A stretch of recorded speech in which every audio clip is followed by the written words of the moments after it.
حد شايفني. على جوع اخر الليل ده كده كده كده كده كده كده كده. بسكوت بسكوت.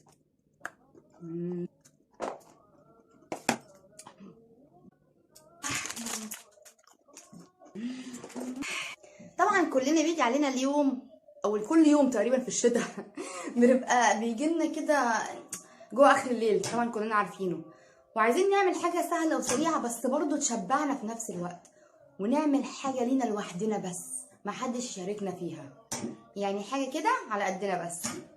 تعالوا نشوف الوجبه اللي احنا عملناها ايه، تنفع غدا وعشاء، ممكن فطار لو عايزين براحتكم. تعالوا نشوف الطريقه، استنوني.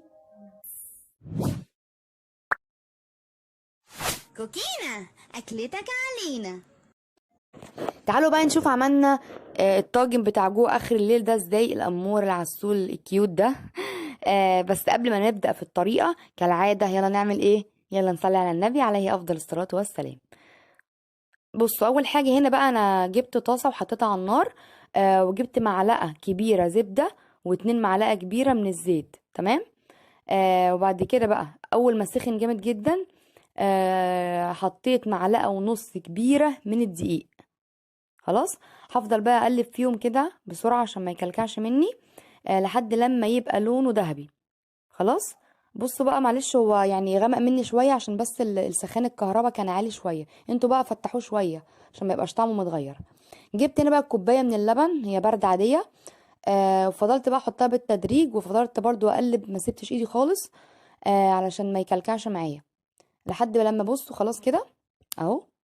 ابتدى يعمل فقاقيع كده ويغلي، وحسيت خلاص ان الدقيق خلاص استوى. بصوا هيعمل فقاعة فقاعة فقاعة بالشكل ده كده، يبقى تمام الدقيق استوى. هنحط بقى دلوقتي ايه شوية من الملح، وهنحط كمان شوية من الفلفل الاسود. في بيحطوا على فكرة يا جماعة فلفل ابيض كده عشان ما يبانش، بس انا بحب برضو ده، بحس شكله احلى. هنا بقى حطيت جبنة شيدر مبشورة، حبة كده شوية، حبة صغيرين عشان تمط معايا وتبقى حلوة. وحطيت كمان بقى شوية من الجبنة الرومي او التركي المبشورة.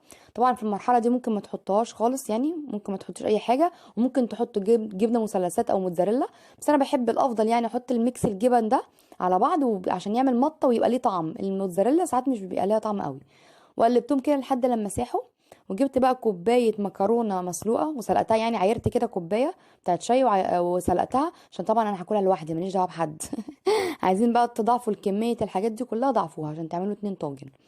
وقلبتها بقى بالشكل ده، حطيتها بالتدريج وفضلت اقلب لحد لما خلصت الكميه كلها. انتوا عايزين على فكره تزودوا البشاميل عشان تخفوها شويه او تزودوها زودوها. هنا بقى ابتديت اجيب طاجن وحطيت او ممكن اي حاجه ينفع تخش الفرن، وحطيت اول طبقه من المكرونه او طبقتين كده يعني. حاولت انصصهم على قد ما اقدر وبططها شويه. هنا بقى كان عندي بواقي شاورمه فراخ، عايزه اقول لكم كان طعمها حلو قوي لان كنت عاملاها بريحه الفحم. هبقى انزلها لكم ان شاء الله الطريقه بعد كده. ممكن طبعا تحطوا اي بواقي عندكم، لحمه مفرومه، ميكس جبن، بسطرمه، خضار، ممكن ما تحطوش اي حاجه خالص هتبقى حلوه برضو. ممكن يا جماعه برضو ما تعملوش الطريقه. لا طبعا اعملوها، اياك ما حدش يعملها.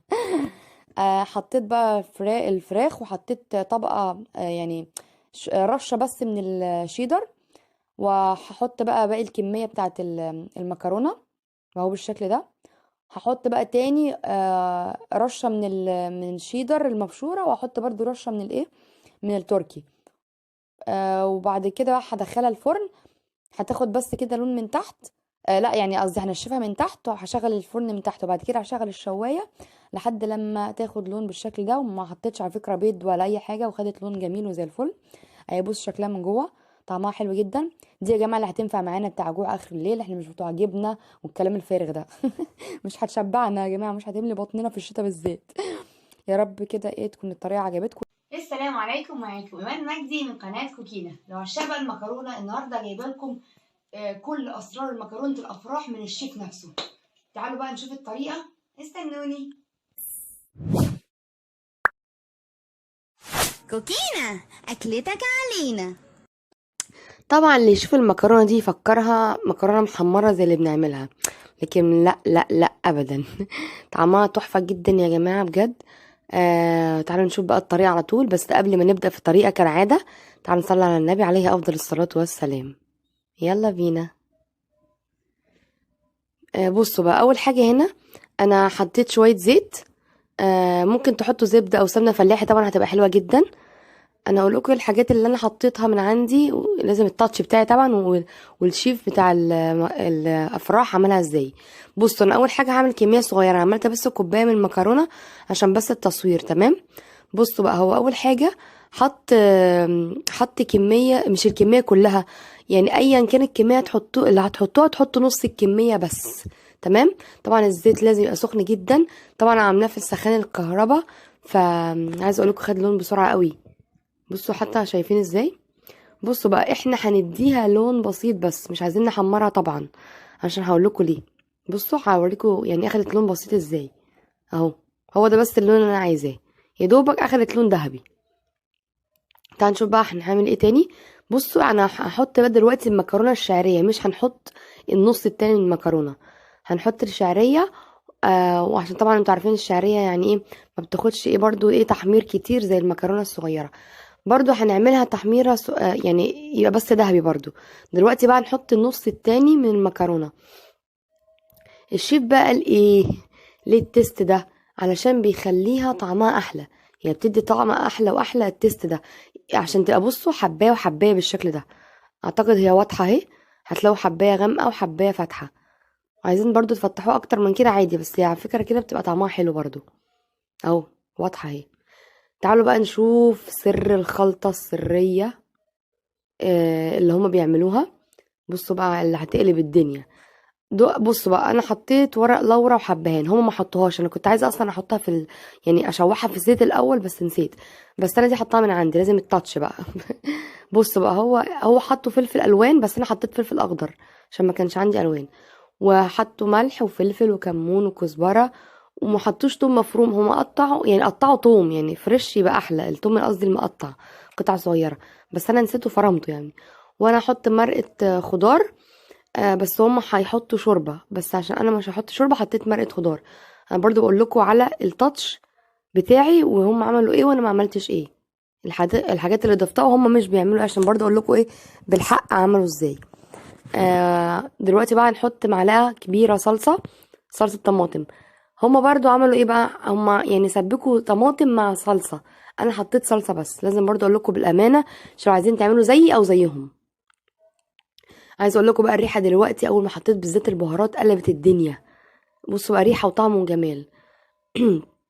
هقلبها بقى تقليبه كده وهتحمر اهي شويه طبعا من الطماطم، هتدي لون حلو. دلوقتي بقى نحط ميه مغليه. بصوا بقى الميه المغليه دي مش عايزينها تبقى كتير، يعني دوبك تتغطى كده بسنه، يعني اكتر من الرز كده بشويه، ولو عوزنا تاني نحط ميه، تمام، علشان مش عايزينها تعجن معانا. يعني الميه الكتير مش حلوه، حطوا حبه بحبه. دلوقتي بقى هغطيها وههدي عليها النار لحد لما تتشرب، ولو احتجت ميه تاني هبقى احط لحد لما تستوي. وبس كده. بصوا بقى استوت وبقت جميله جدا. انا بقى هحط برضو ايه التاتش ده برضو بتاعي، هما ما حطوش الموضوع ده، ما حطوش جبنه، بس ده ميكس جبن يعني زي خلطه البيتزا، فيها زيتون وفيها بسطرمه وفيها جبنه تشيدر وجبنه موتزاريلا. عايزين تضيفوها براحتكم، مش عايزين عادي، انا عشان بس التصوير كمان، بس برضو هذا الطعم حلو. تعالوا بقى كمان ندوق طعمها الحلو ده. عايزه اقول لكم بقى تحفه جدا يا جماعه، جربوها مش هتندموا، ريحتها هتقلب الدنيا كلها. السلام عليكم، انا اسمي ايمان مجدي. بصوا بقى النهارده هنعمل اكله دايت، مكرونه بصوص الزبادي والثوم. كفايه بقى تخن، كفايه بقى اكل بوظان. يلا بينا نشوف الطريقه، استنوا. كوكينا أكلتك علينا. تعالوا بقى نشوف عملنا المكرونه بصوص الزبادي والثوم ازاي. طبعا هي اكله دايت زي ما قلت لكم، بس مغذيه جدا علشان فيها زبادي وفيها خضار، وكمان تنفع للناس الكبار والاصحاب الدايت والاطفال وكل الناس. تعالوا بقى نشوف الطريقه، بس الاول تعالوا نصلي على النبي عليه افضل الصلاه والسلام. اول حاجه جبت بوله وجبت هنا زبادي دايت بس حجمها كبير شويه حوالي 180 جرام، عشان بس هعمل طبقين مكرونه. ممكن تجيبوا اي حجم واي نوع بس دايت. حطيتها بقى في البوله وصفيت الميه منها عشان ما تنزلش الميه بتاعتها في المكرونه. جبت فلفل الوان، وطبعا ده مغذي جدا، فيتامين سي اقوى من يمكن في فيتامين سي اقوى من الليمون والبرتقال. جبت كمان خياره وقطعتها مكعبات وقشرت القشره بتاعتها عشان بحس ان هي اخف من غير قشره، لو عايزينها بالقشره عادي طبعا. وجبت طماطم وقطعتها مكعبات وشلت البذور بقى والقلب وكل حاجه جواها عشان برضو متنزلش الميه بتاعتها. حطيت بقى توابل بسيطه، فلفل اسود وملح وبابريكا وثوم مهروس. هقلبهم بقى مع بعض لحد لما يتجانسوا مع بعض الزبادي مع الخضار عشان يتشرب كده كله مع بعضه. تمام. دلوقتي بقى خلاص كده اتشربوا كلهم مع بعض. هجيب بقى اي بواقي مكرونه بس تكون مسلوقه ان شاء الله بقى لها عندك 10 سنين في التلاجة. ماشي. وهحط بقى ايه شويه من الصوص واقلبهم كويس، وسبت بقى جزء بس عشان طبق التقديم. خلصت. ايه رايكم بقى في الجمال والحلاوه دي كلها؟ عايزه اقول لكم هي بتتاكل كده بارده احلى كمان من انك تسخنيها. تمام. تعالوا ندوق كده. بسم الله الرحمن الرحيم. عايزه اقول لكم بقى طعمها حلو قوي. طبعا مش بتكفيني ادوق معلقه بل 2 بل 3 ولا 4 5 6 7 8. حلوه قوي يا جماعه. وبالذات بقى اللي بيحب التوم او سلطه الزبادي بالثوم هيحبها ان شاء الله. وممكن كمان على فكره تزودوا جزر مبشور او شرايح مثلا بصل، هتزود برضو القيمه الغذائيه وهتشبعكوا اكتر، او اي خضار بس يبقى مسلوق. تمام. مكرونه بصوص الزبادي والثوم حلوه جدا وسريعه، ممكن تاكليها بارده تاكليها سخنه زي ما انت تحبي. تعالوا كده بقى نسمي الله ونصلي على النبي ونبدا بالطريقه. اوعوا تروحوا في اي حته، استنوني. كوكينا أكلتك علينا. تعالوا نشوف بقى هنعمل صوص الزبادي بالثوم الحلو الطعم العسل ده ازاي. يلا بينا نبدأ بالمكونات. بصوا، اول حاجة هنا انا جبت زبدية بلدي من الكبيرة، وممكن تحطي اي نوع انت عايزاه، وممكن كمان تضاعفي الكمية، ممكن تحطي 2 3 براحتك. انا هنا يا جماعة مش هقولكوا المقادير بالظبط علشان انتوا تدوقوا في الاخر الطعم وتظبطوه. خلاص. بصوا بقى، ده توم مفروم. هحط حوالي مثلا ربع معلقه صغيره علشان انتوا عارفين التوم ده بالذات بيلسع. خلاص. انتوا دوقوا وظبطوا الطعم في الاخر. بعد كده بقى انا هحط طحينه. هحط مثلا شويه كده صغيرين، حوالي معلقه صغيره، ما تكتروش عشان ما يمررش معانا في الاخر. خلاص. وبعد كده انا جبت ليمونه وعصرت نصها بس، يعني ده نص عصير ليمونه صغيره. خلاص.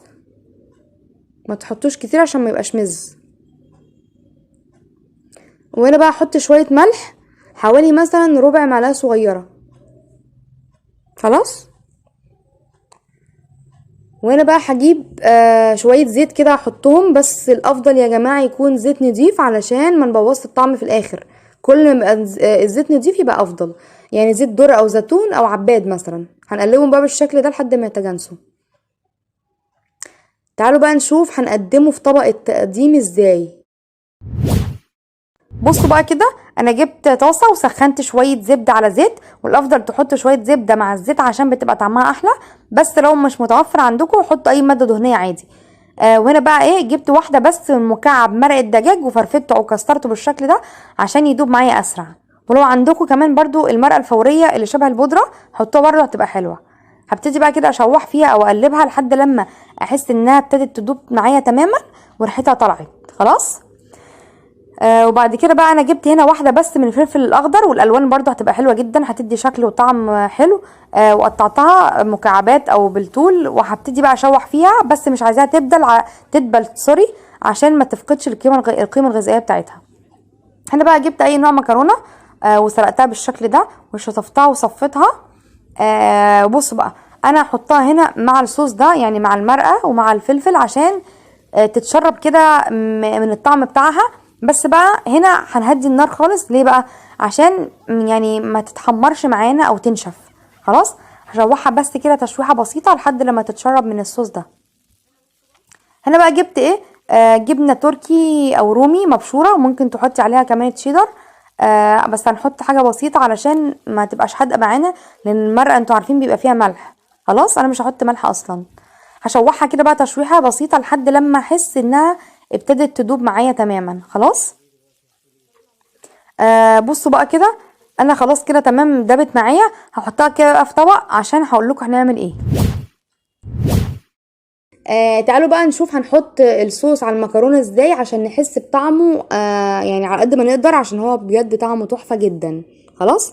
هنجيب بقى معلقه وهنحط الصوص كده، بس مش هنوزعه فوق الوش، لا هنقلبه كده بالشكل ده عشان احنا عايزين المكرونه تتشرب من الصوص على قد ما نقدر. خلاص كده كفايه، حوالي حطينا نصه، هنحط بقى النص التاني كده فوق الوش. وانت بقى شكليه كده على قد ما تقدري زي ما انت عايزه. هتخلصي بقى كل النص التاني. خلاص تعالوا بقى كده نشوف الشكل النهائي هيبقى شكله ازاي.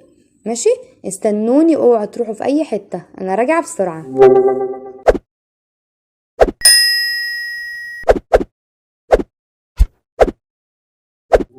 وده كده الشكل النهائي، يا رب يكون عاجبكم. اهم بس حاجه يا جماعه تظبطوا الطعم في الاخر زي الثوم والليمون والملح، عشان لما يتظبط كويس هيبقى طعمه حلو قوي. ماشي، مش هستنى رايكم غير لما تجربوها، وان شاء الله هتقولوا لي تسلم ايديكي يا امان. ما تنسونوش بقى في اللايكات الكتير عشان يرفع لي الفيديو. كانت معكم ايمان من قناه كوكينا. السلام عليكم ورحمه الله وبركاته.